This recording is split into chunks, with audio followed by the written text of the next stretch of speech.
What lang people, mabuhay.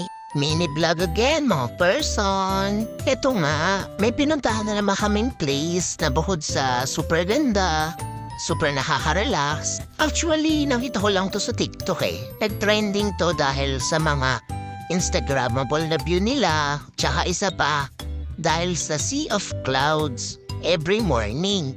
Alam nyo, sa totoo lang, hindi nyo na kailangan lumayo ng sobra para makakita ng mga gantong view. Sa parteng Rizal lang, 1 to 2 hours away lang from Manila. Ma-amaze ka na sa mga gantong view. So yan, nandito malapit na nga tayo dun sa place. Then, eto yung daan dun. Medyo matarik siya, pababa kasi siya. Pero one way lang to, pero may mga nag-a-assist naman doon sa baba, tsaka doon sa taas. Tapos yan, ito na yung bubungon sa'yo pagbaba mo. Ito na po yung pinaka-parking nila.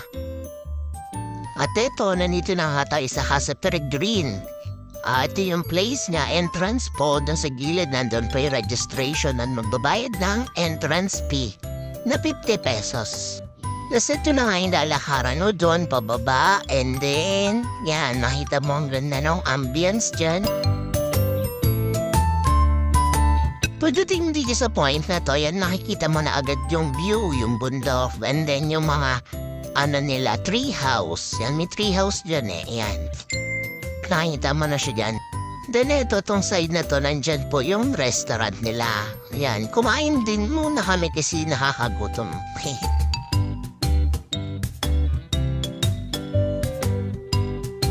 Ito na nga, nandito na kami sa restaurant nila. And then, ito ang view. Dito sa table namin. Makita niyo naman, nakaka-amaze, diba? Ganda. Nakaka-amaze, nakaka-relax, tsaka nakakatanggal talaga ng pagod. Ito nga yung food namin na in-order. Kalderetang baka siya.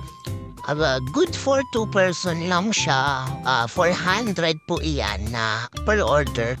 And nag-meals nila kami for our drinks. Yan, sino hindi marerelax dyan habang kumakain ka, ganyan yung view mo.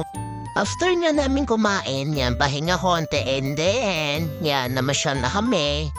Picture, videos, yan. Ang ganda ng place na to, lalo na sa umaga. Kami kasi nakarating kami dito is mga 11 na or 11:30, ganon. Kaya yun, medyo direct na yung araw, pero mas okay din naman dahil mas kitang-kita yung view ng bundok. Kasi pagka sa morning is may sea of clouds naman. Yan, si daddy naman video ko baka magtampo. Yan na, may entry ka na ha. Dito sa part na to, medyo nakakalula. Kasi yan, habang bumababa ka dun sa hagdan is ganyan yung nakikita mo. Ewan ko lang ha, para sa akin kasi parang halulula ako.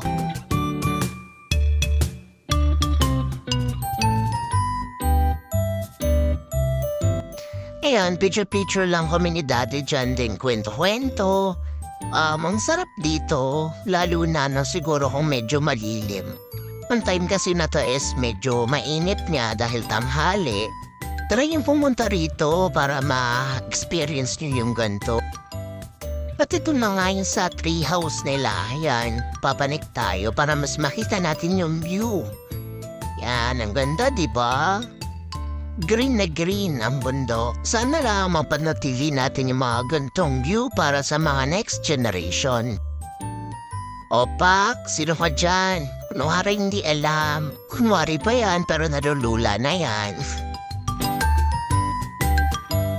Ayan, ito yung isang treehouse nila. Gusto ko nga sanang pumanik niya kaso may mga tao dun sa taas wala ang mapupwestuhan.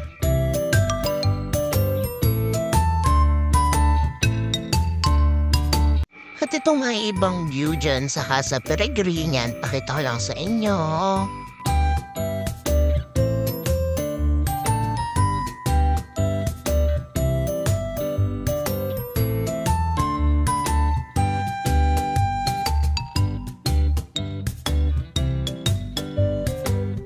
Eto, pauwi na nga kami ni daddy nito at nakapag-refresh na rin kami ng utak dun sa view. Ibang ganda ng view nila doon.